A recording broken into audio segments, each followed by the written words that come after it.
저는 총 어떻게 보면 3번의 시험을 봤어요. 첫 번째는 대학교 졸업하고 바로 시험을 봤었는데 그때는 제가 복수 전공을 했거든요. 원래는 제가 화학교육 전공인데 복수 전공으로 가정을 해서 이제 졸업 시험도 2번이나 봤어야 됐고 논문도 2개나 썼어야 됐고 그런 좀 어려운 상황에서 하다 보니까 점수가 당연히 안 나왔겠죠. 그래서 그때는 그냥 경험 삼아서 보라는 부모님 말씀 따라서 본 것 같고, 그리고 이제 본격적으로 공부를 시작한 거는 2018년도부터였어요. 그래서 그때부터 지금까지 저는 계속 문쌤 1년 커리를 쭉 따라서 들었는데, 18년도 공부했던 거를 말씀드리고 싶은 이유는 여기 초수분들도 계실 것 같아서 그분들한테 조금이나마 도움이 되고 싶어서 그때부터 한번 어떻게 공부했는지 말씀드리고자 할게요.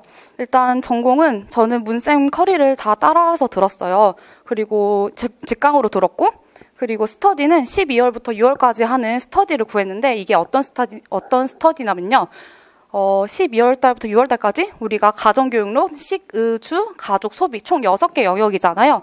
이거를 매일매일 조금씩 하는 스터디였어요. 그래서 처음에 진도를 짤 때 그냥 오늘은 식에서 탄수화물 절반도 안 하는 거예요. 그래서 저는 이게 이렇게 해서 언제 6월 달 안에 끝나나? 이게 지금 하루 동안 공부하는데 탄수화물도 다 못한다고? 라고 생각을 했었거든요. 근데 생각보다 되게 좋았던 게 이게 한번 볼 때 되게 자세하게 볼 수 있었어요. 그리고 저는 이때 전공서를 진짜 많이 읽었어요. 그래서 그냥 대학교 도서관에 가서 내가 갖고 있지 않은 도서관에 아는 책은 어떻게 표현이 되어 있는지 그런 걸 되게 많이 봤어요.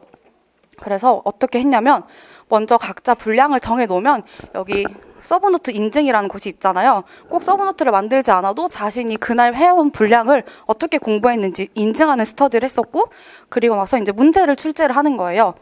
예를 들어서 이렇게 그냥 형성평가 문제처럼 잠깐 그냥 개념을 체크할 수 있게끔 이렇게 어렵지 않은 개념들 위주로 이렇게 문제를 만들고 올리면 그 다음날 공부를 시작하기 전에 스터디쌤들이 만든 문제를 한번 풀어보고 그리고 다시 오늘 할 공부를 진행하는 그런 방식으로 스터디를 진행했어요.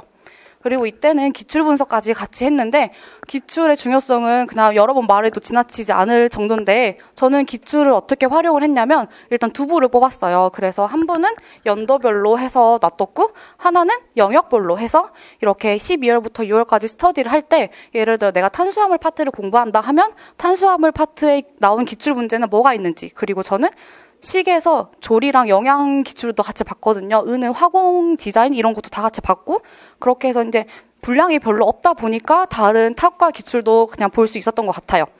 그리고 전공서는 방금도 말씀드렸다시피 되게 많이 읽었어요. 그래서 제가 읽었던 전공서들은 이따가 다시 말씀드리도록 할게요. 그리고 7, 8월 때는 문쌤 문풀 직강을 들었어요. 이게 직접 와가지고 시간을 정해놓고 답안지를 쓰고 하다 보니까 그게 저는 되게 도움이 많이 됐었거든요.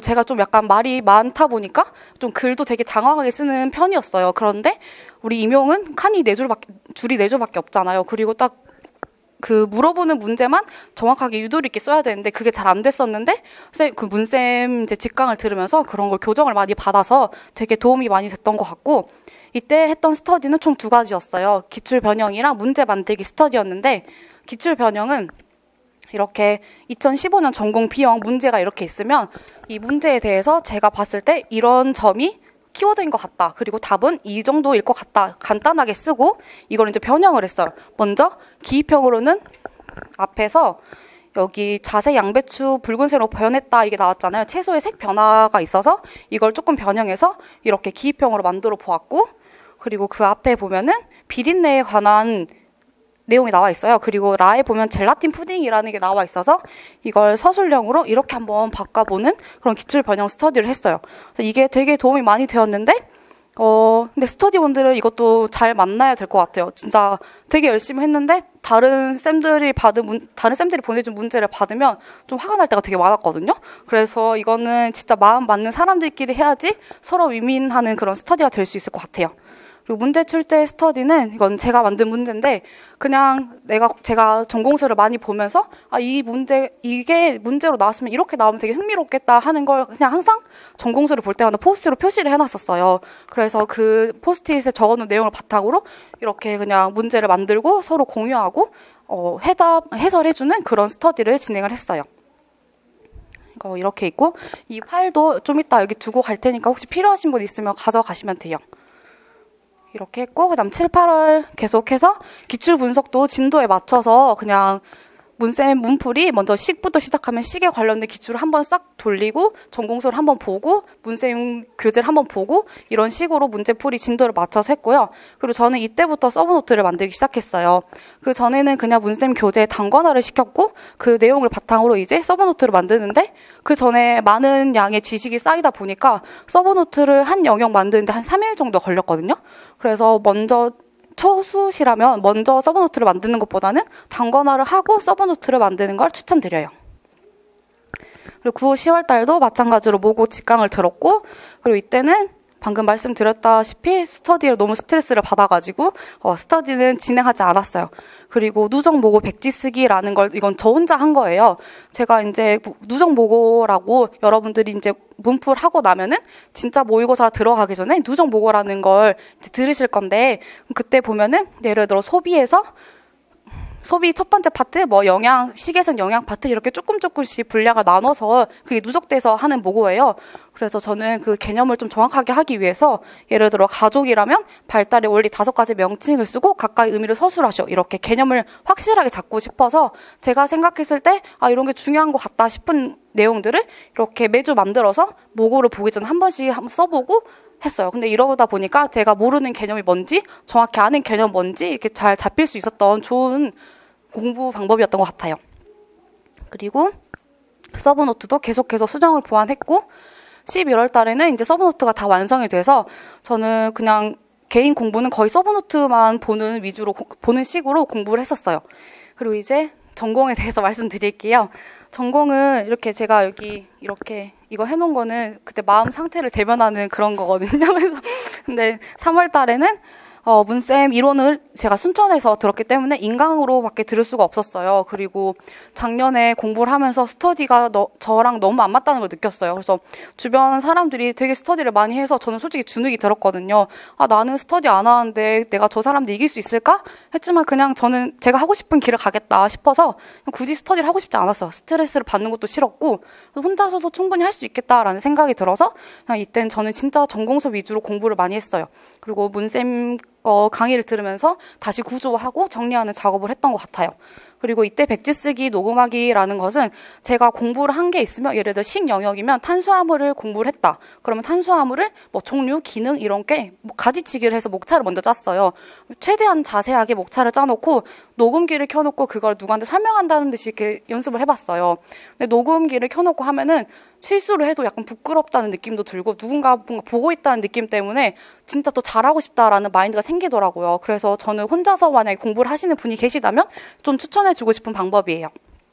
그리고 7, 8월 달에는 이제 문쌤 문풀이 강의가 열렸는데 직강이 너무 듣고 싶은 거예요. 교수님한테 피드백도 받고 싶고 그냥 사람도 그립고 그래서 그냥 금요일마다 수업이 진행이 돼서 그냥 새벽 기차를 타고 항상 올라와서 수업을 듣고 내려갔거든요.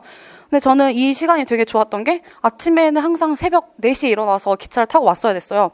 되게 힘들게 했는데 그냥 뭔가 서울 나들이 가는 느낌도 들었고 내가 그동안 공부한 거 얼마나 향상이 됐을까? 이런 기대감을 가지고 항상 왔던 거라 되게 나쁘지 않았던 것 같아요. 그리고 그날 배웠던 거, 내가 틀렸던 거, 그걸 기차 가면서 기차를 2시간 반 정도 타고 가는데 가는 길에 내가 이건 무조건 다 알고 가야겠다 하는 마인드로 그렇게 해서 그런 금요일을 알차게 보냈던 것 같아요.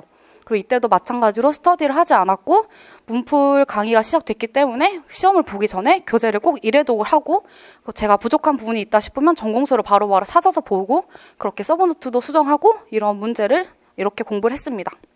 그리고 9, 10월 달에도 마찬가지로 직강을 들었고 이때도 서브노트를 다 완성해서 제가 가지고 왔는데 이따 보여드릴게요. 그래서 서브노트도 완성하고 또 작년에 제가 직강을 들었어가지고 문풀과 모고를 다시 한번 풀어보는 그런 공부도 했어요.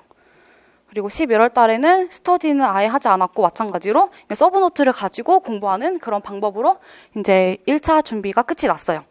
그래서 이렇게 공부해서 올해는 서울을 봤는데 컷에서 약간 9점 정도 높은 점수를 받았거든요. 그래서 참고하시면 좋겠다 싶었고 그리고 제가 하는 스터디를 한번 정리를 해봤어요. 그래서 진짜 많은 스터디를 했는데 저는 교육학은 꼭 스터디를 하기를 추천드려요. 왜냐하면 교육학은 혼자 하다 보면 너무 나태해지기가 너무 쉽더라고요. 그래서 교육학은 무엇보다 백지 쓰기 스터디가 진짜 좋았고, 그리고 초수이신 분들이라면 첫 번째 써놨던 구두 인출 스터디가 진짜 도움이 많이 됐어요. 백지 쓰기는 어떻게 보면 자기 양심상 컨닝을 좀 할 수 있더라고요. 근데 구두 인출 스터디는 앞에 스터디 쌤이 계시니까 그게 잘 안 되고 바로바로 피드백이 가능해서 저는 구두 인출 스터디가 가장 좋았던 것 같고, 그리고 전공 스터디는 초수분들이라면 또 이것도 이론 공부 스터디를 진짜 분량을 조금씩 해서 그날 내가 공부한 내용은 다 완벽하게 알고 가겠다라는 마인드로 스터디를 해주면 좋을 것 같아요. 그리고 나머지는 저는 딱히 엄청 권해드리고 싶진 않아요. 되게 많은 스터디를 했는데 가장 권하지 않는 스터디가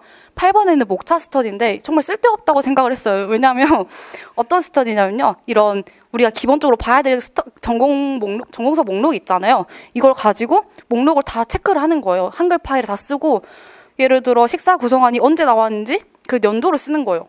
근데 이거 하는데 진짜 시간이 오래 걸리는데 하나도 얻어가는 게 없었거든요. 그래서 혹시 이런 걸 계획하고 있으신 분들이라면 그냥 과감하게 관두시는 게 좀 더 현명할 것 같다라는 생각이 들고, 그리고 생활 스터디는 여러분들 요즘 많이 하시는 것 같은데 열품타라고, 저는 이 스터디를 되게 도움을 많이 받았거든요. 열품타가 이런 어플이에요. 그래서 내가 이 공부를 할 때는 핸드폰 뒤집어 놓거나 잠가놔야 되거든요. 그러면 그때만큼은 핸드폰을 만질 수 없게 되어 있기도 하고, 남들이 옆에서 저를 쫓아온다는 느낌이 들어서 더 공부를 하고 싶다는 그런 경쟁의식 같은 걸 느껴서 저는 되게 유용하게 썼던 어플이었던 것 같아요.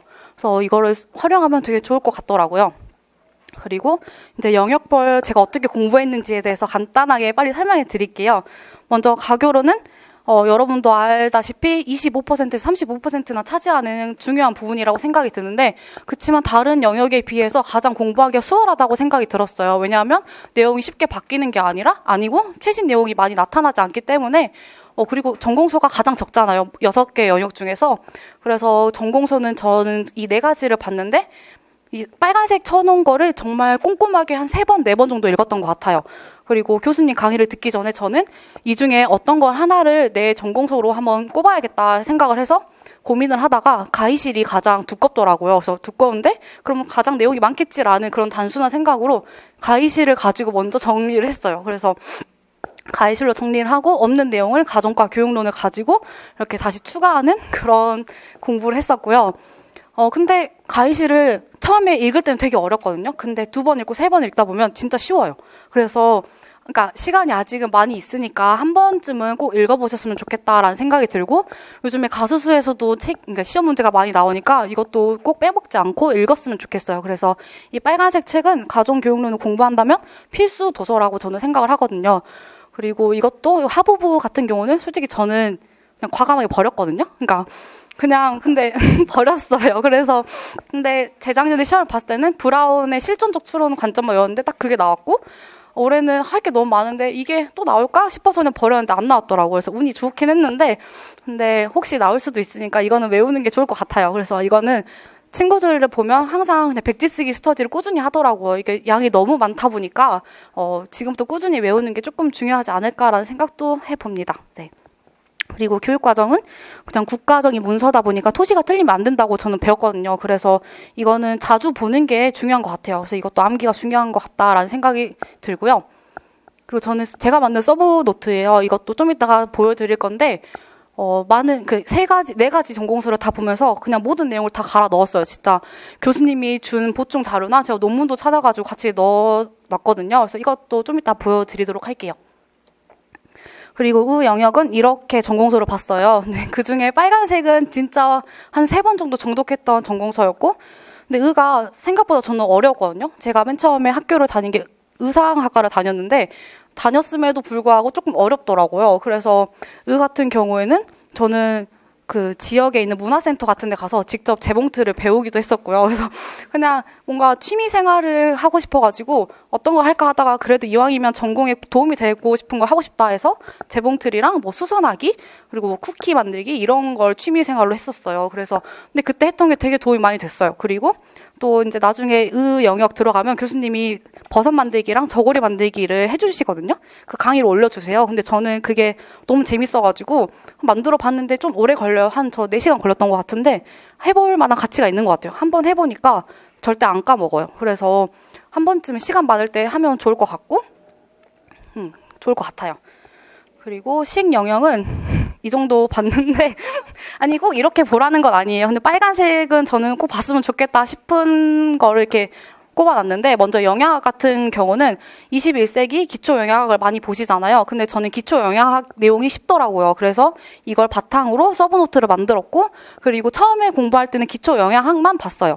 그리고 나중에는 21세기 영양학에 그냥 그림이 똑같이 나온다는 말을 들어가지고 여기는 내용은 그냥 다 버리고 그냥 그림만 봤어요. 그림만 따로 캡처해서 모아두었고, 그리고 고급 영양학은 솔직히 안 보고 싶었는데 재작년 문제에 그 레닌, 안지오텐신 그게 나와가지고 너무 화가 나는 거예요. 그래서 그것도 맞추고 싶다, 나오면 맞추고 싶다라는 생각에 한 7월 달부터 문풀 할 때부터 그냥 봤던 것 같아요. 근데 같은 교문사에서 나온 거다 보니까 서로 인용을 많이 해서 내용이 겹치는 부분이 되게 많아요. 그래서 기초 영양학을 선생님들께서 탄탄하게 해 놓으시면 나중에 고급 영양학이 조금 어려워도 문풀 때쯤 되시면 이해가 조금 잘 되실 거라고 생각이 들어요. 그래서 그렇게 했었고, 그리고 대사 파트 있잖아요. 에너지 대사나 뭐 TCA 회로 나오는 부분은 문과 분들이 계신다면 그 수능 특강의 생물 강의가 진짜 잘 설명이 되어 있어요. 그래서 지금 시간이 조금 있을 때니까 지금 한번 들어서 이해를 해놓으시면 좋을 것 같다는 생각이 들었어요. 그 영양소 섭취 기준 같은 경우에는 뭐 에너지는 왜 필요 추정량인지, 그리고 나트륨은 목표 섭취량인 이유, 뭐 이런 것들을 선생님들께서 한번 표로 정리해 놓으시면 되게 편할 것 같다라는 생각이 들었었고, 조리 원리는 그냥 공통된 원리가 뭐가 있는지, 그리고 여기서 설탕이 쓰였는데 저기서 설탕이 쓰였네, 이 둘의 공통점은 뭘지, 또 설탕이 하는 작용이 여러 가지가 있는데 그게 뭘지 한번 응용해 보는 게 저는 조리에서 가장 필요한 공부 방법이라고 생각이 들었어요. 그리고 주는 제일 전공서가 가교른 다음으로 적다고 생각을 했는데, 널주나 주거 실내 환경학은 꼭 봐야 되는 전공서라고 저는 생각을 했어요. 그래서 이 두 가지 전공서는 꼭 봤으면 좋겠고, 이거는 주가 좀 많이 바뀌잖아요. 그래서 최신 정보를 잘 확인하는 게 중요한 것 같고, 저는 주 법을 진짜 많이 봤거든요. 뭐 집합건물법, 뭐 주택법 등등 해서 진짜 많이 봤는데, 이것도 그냥 심심할 때 그냥 한 번씩 찾아서 뽑아서 보시면 나쁘지 않아요. 그래서 한번 볼만해요. 그래서 봤으면 좋겠고, 그리고 주가 너무 사이드가 좀 많이 나오잖아요. 그래서 저는 이거를 다 보기엔 좀 어렵다는 생각이 들어서 책 맨 뒤에 보면 색인이 있잖아요. 그래서 예를 들어 색인이 있어요. 색인이 있으면 거기를 보고 내가 처음 들어본 단어인데 뭐 알코브라는 게 있으면 이게 뭐지 하고 그때 그 페이지를 찾아서 이게 이거구나 하고 이해를 하는 식으로 이제 주 영역은 공부를 했던 것 같아요. 그리고 가족 영역은 인간 발달은 저는 수능 특강을 보기를 진짜 적극 권해드리는데, 수능 특강에 보면 애들이 또 모의고사를 6월달, 9월달에 풀잖아요. 그 모의고사도 무료로 다 다운받을 수 있어요. 한국교육과정평가원에 들어가면. 그래서 저는 이거를 아침에 눈 뜨자마자 그냥 한 해씩 푸는 그런 공부를 했어요. 진짜 20문제밖에 안 되고 사지선다라서 쉬워요. 그래서 한번 해보면 도움이 많이 될 거라고 생각을 하고, 부모 교육이 책이 조금 두껍긴 하지만 한 번 정도는 정리를 하는 것도 권장드려요. 그리고 마지막으로 소비도 주와 마찬가지로 최신 정보를 좀 잘 확인하는 게 중요하다라고 생각을 했고, 혹시 몰라서 저는 그냥 단답형, 기입형 대비해서 좀 시사 같은 것도 조금 봤어요. 뭐 젠트리피케이션 이런 거라든지 부동산 관련된 거라든지 뉴스를 좀 보려고 노력을 했었고, 이것도 주와 마찬가지로 전공서 뒤에 있는 색인을 가지고 키워드를 뽑아서 이렇게 한번 하는 혼자 공부를 이렇게 했었어요. 네. 그리고 이제 여기까지가 1차 준비 내용이었고, 저는 이제 2차까지도 말씀드리려고 하는데 혹시 괜찮으세요? 네. 2차 말씀드리자면, 2차는 수업 실현을 먼저 말씀드리면, 저는 2차 수업 실현 할 게 가장 먼저 선행되어야 한다는 게 교과서를 분석하는 것 같아요. 이게 저희가 같이 스터디했던 쌤들이 나중에까지 1차 발표 나오고 나서도 교과서 분석이 잘 안 돼서 엄청 힘들어 하셨거든요. 그래서 지금부터라도 1차 공부할 때 교과서 분석하면 다 도움이 되거든요.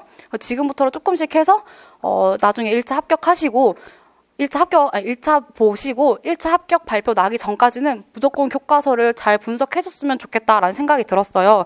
그래서 저는 이게 2호북스를 빼면은 총 12종의 교과서잖아요. 그래서 이거를 저는 전종을 봤었는데, 이거 장단점을 말씀해드리고 싶었어요. 굳이 다 볼 필요는 없는 것 같더라고요. 그래서 하나씩 보면, 저는 교문사를 되게 좋아했어요. 그래서 교문사가 좋았던 이유는 활동이 되게 다양해요. 그래서 다른 교과서에 없는 내용들이 교문사에는 되게 많이 들어가 있어요. 근데 이 출판사 그 집필진들이 처음에 너무 영혼을 갈아 넣다 보니까 뒤에 갈수록 활동이 없더라고요. 그래서 이거 하나만 보기 조금 위험할 것 같고, 교학도서도 이거 교학도서를 보시려면 지도서를 보시는 게 조금 더 내용이 잘 설명이 되어 있어 좋았고, 교학사는 별로였어요. 그리고 금성은, 내용이 그냥 다 줄글이에요. 활동이 너무 없어서 좀 별로였는데, 금성이 주석 교과서라고 교사용 교과서가 있거든요. 근데 거기 보면 되게 감동적인 진짜 말들이 되게 많아요. 그래서 좀 감동 있는 수업을 추구하는 선생님이라면 한 번쯤 보면 되게 좋을 것 같아요. 그리고 저는 동아출판이랑 비상이 진짜 좋다고 생각을 했는데, 이 두 가지 출판사에서는 요약을 되게 잘해놨거든요. 그리고 활동이 너무 좋았어요. 그래서 동아랑 비상교육이랑 교문사 이 세 가지를 저는 중점적으로 봤는데, 쌤들이 판단하시면 또 다른 결정을 하실 수 있지만 제가 추천드리는 건 교문사, 동아, 비상이었어요. 그리고 미래의 삼양도 그렇게 활동이 많지 않았고, 심화수도 좀 별로였고, 원교재사는 활동이 거의 없어요. 거의 없었고, 그리고 이호복수는 고등이라 넘어갈게요. 그리고 지학사 같은 경우에도 빠진 내용이 되게 많아가지고 좀 별로라고 생각을 했고, 천재는 여러 선생님들이 보시는 만큼 내용도 되게 탄탄하고 그래프 같은 것도 많아서 천재도 같이 보시면 좋을 것 같아요.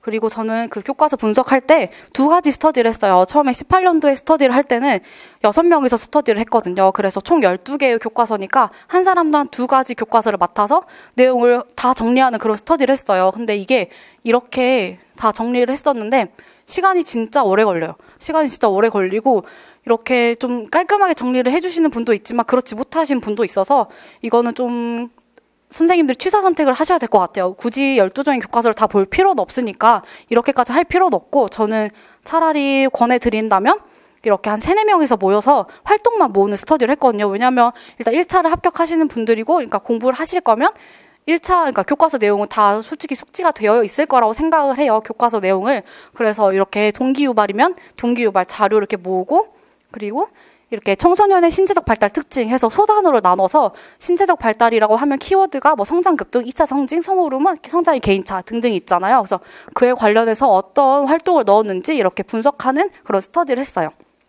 전 이게 되게 도움이 많이 됐고, 그래서 추천드리고 싶어요. 그리고 나서 발문 생각하기는 1차 발표가 나와서 합격한 쌤들끼리 같이 한 건데, 이렇게 이 스터디 자료를 만들었잖아요. 그래서 이걸 가지고 내가 어떻게 하면 애들한테 발문을 이끌어낼 수 있을지를 생각을 많이 해봤어요. 뭐 예를 들어서 건강가정을 한다 하면은 건강가정 수업을 하기 전에 예를 들어 여러분 건강이 뭐라고 생각해요? 하면서 아이들이 갖고 있는 생각을 더 종합한다든지 그런 질문들을 많이 생각을 하려고 노력을 했던 것 같아요.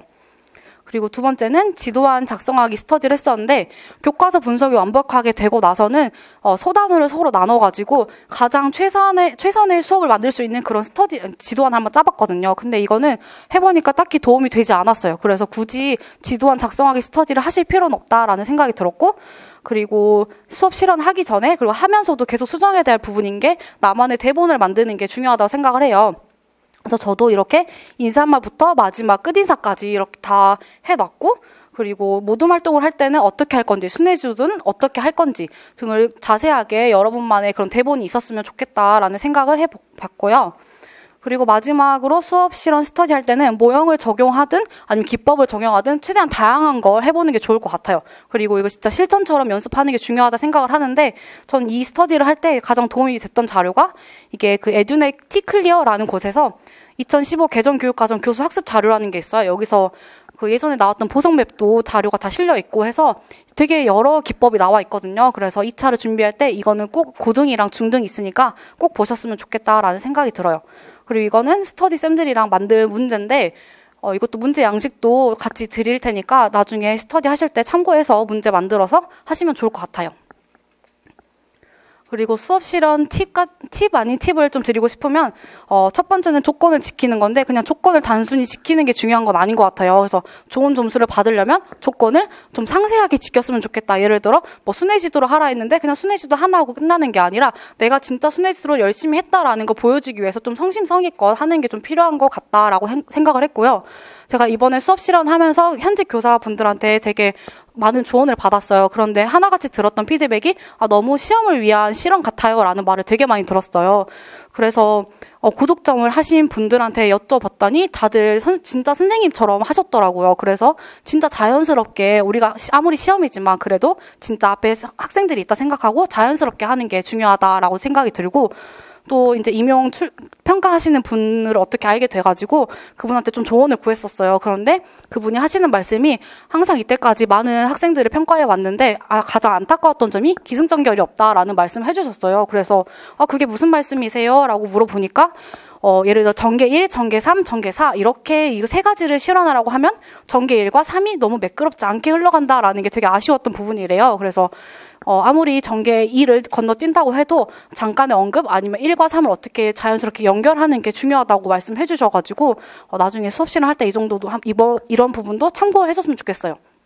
그리고 주변에 다른 과목이긴 하지만 수업 실현을 만점 맞은 분들이 한 4명 정도 계세요. 그래서 물어봤더니 진짜 학습 목표를 과정에서 말하면 20번 정도 말했다고 하더라고요. 그래서 처음에 말할 때, 그리고 아이들한테 순회지도 피드백을 할 때, 그리고 중간중간 학습 목표를 되게 많이 언급하셨다 해서 학습 목표를 되게 중요하게 여기는구나라는 걸 느꼈고, 그리고 순회지도 할 때는 교수적 피드백부터라는 게 예를 들어 저는 항상 할 때 좀 소란스러운 모둠이 있으면 그 모둠을 먼저 피드백하고 내용적인 면을 했는데, 순회지도를 할 때는 그냥 먼저 내용적인 걸 먼저 하고 나서 비교수적인 부분을 하는 게 좋다고 하시더라고요. 그래서 그런 부분도 알고 계시면 좋을 것 같고, 긍정적으로라는 말은 예를 들어 방금 예를 들었던 소란스러운 모둠이 있어요. 그러면 우리 일모둠은 너무 소란스럽네요, 시끄럽네요 라는 것보다는 우리 일모둠이 활발한 모둠 활동을 하는 것 같아서 참 보기 좋아요. 그렇지만 우리 연모둠을 배려하는 마음까지 갖추면 더 좋겠죠? 이런 식으로 긍정적인 피드백을 하라고 하시더라고요. 그리고 한 번 실현한 문제를 다시 안 보는 게 아니라 집에 가서 저는 한 번 더 해봤어요. 스터디 쌤들이랑 같이 실현했던 문제를 피드백을 받잖아요. 피드백 받은 거 가지고 제가 혼자 동영상을 찍어보기도 하고 해서 한 2-3번 정도는 반복을 했던 것 같아요. 그리고 그렇게 동영상 촬영한 거를 가정 교과뿐만 아니라 저는 다양한 교과 선생님들한테 많이 보냈거든요. 그래서 우리 교과가 아닌 사람들이 내 20분짜리 수업을 듣고 과연 그 내용을 이해할 수 있는지도 봤고, 또 과목이 다르다 보니까 또 보는 관점도 다르더라고요. 그래서 이것도 좀 많이 도움이 됐던 것 같은데, 너무 많은 사람한테 피드백을 받다 보면 약간 자존감이 떨어질 수가 있어가지고 그거는 조금 주의해서 보내면 좋을 것 같아요. 그리고 마지막으로 그 교실이나 강의실에서 꼭 연습해보기, 이거는 제가 처음에는 되게 작은 스터디실에서 했어요. 스터디룸에서만 수업을 했었는데 나중에 어떻게 교실을 빌릴 수 있는 기회가 되어서 교실에서 했더니 시선 처리가 너무 부자연스럽다, 너무 앞에 시야가 너무 좁다라는 말을 들었어요. 그래서 조금 이렇게 탁 트인 공간에서 한 번쯤은 연습해보는 게 또 발성이랑 이런 연습하는 것도 되게 도움이 많이 되더라고요. 그래서 가능하면 교실에서 한번 해봤으면 좋겠다라는 생각이 들었고, 혹시 안 된다면 이렇게 서울시 교육청에서 빌려주더라고요. 그래서 근데 좀 비싸요. 1시간 2만 원인가 하는데 스터디 쌤들이랑 다 같이 약간 하루 정도는 투자해도 괜찮을 것 같다라는 생각이 들었어요. 제가 드리고 싶은 말씀은 꼭 제가 한 공부 방법이 정답은 아니고, 또 사람마다 공부 스타일, 성향이 다르기 때문에 꼭 이렇게 하라는 말씀은 아니에요. 그냥 저는 이렇게 공부를 했고 그런 걸 그냥 소개를 시켜드리고 싶었고, 저도 그냥 2년 동안 공부를 하면서 되게 진짜 울기도 진짜 많이 울었고요. 약간 상담도 되게 많이 받으러 다녔어요. 그래서 약도 많이 먹었고 되게 힘든 수험 생활을 보내서, 그러니까 선생님들이 진짜 진심으로 응원해주고 싶고, 그냥 의연하다가도 불안해지는 게 그냥 임고생 생활인 것 같아요. 그렇지만 그래도 앞으로 1년 동안 열심히 나가야 하니까 기죽지 말고 의연하게 좀 잘 이겨내서 나중에 여기 자리에 서는 선생님이 됐으면 좋겠습니다. 네, 감사합니다.